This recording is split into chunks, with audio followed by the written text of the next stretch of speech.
चलिए अब देखते हैं एक्सरसाइज 2.5 के क्वेश्चन नंबर 8 को। एक आयत की लंबाई चौड़ाई से 6 गुनी है, यदि क्षेत्रफल 6144 सेंटीमीटर स्क्वायर है तो यह आयत की लंबाई और चौड़ाई ज्ञात कीजिए। सवाल समझा देते हैं आपको, ठीक है। देखो कि आयत है, इसको रेक्टेंगल भी बोलते हैं इंग्लिश में। एक आयत है जिसकी लंबाई है और चौड़ाई भी है। यहाँ पर डिटेल्स में दिया गया है कि लंबाई जो है वो चौड़ाई की 6 गुनी है, तो ये है चौड़ाई, मान लेते हैं इसको x, ठीक है। और ये जो l होगा वो होगा मेरा 6x, ठीक है। तो पूरा लिखेंगे, चौड़ाई बराबर x, ठीक है, चौड़ाई बराबर x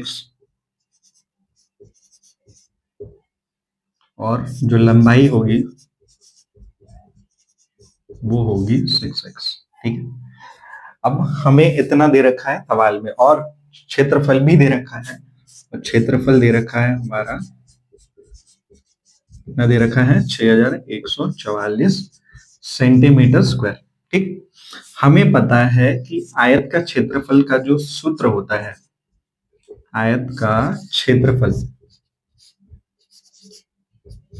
आयत का क्षेत्रफल बराबर लंबाई गुना चौड़ाई, ये हमें पता है, ये सूत्र है, ठीक है। तो आयत का क्षेत्रफल हमें ऑलरेडी दे रखा है जो कि है 6144, तो इधर बैठा दो।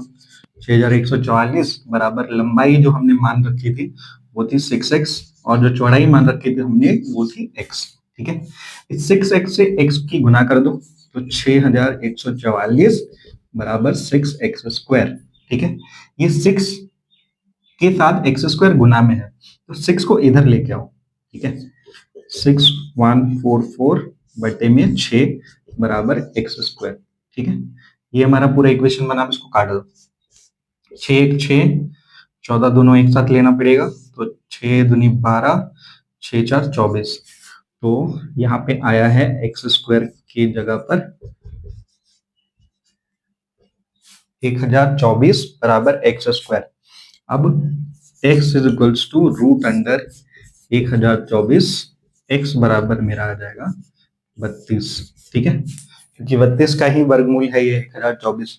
तो हमने यहाँ पर देखा कि हमारे पास चौड़ाई आ चुकी है, यानी कि जो x की वैल्यू है वो आ चुकी है कितनी, 32, ठीक है। तो लंबाई हमें मिल गई, सॉरी चौड़ाई हमें मिल गई 32, तो लंबाई क्या हो जाएगी, लंबाई क्या हो जाएगी,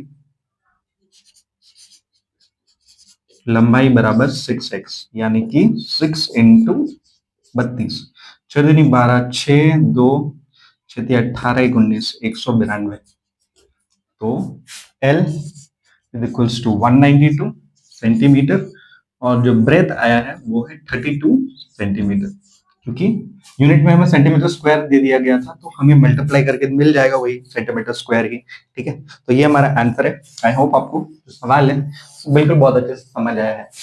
thank you. Let's move on to the next question.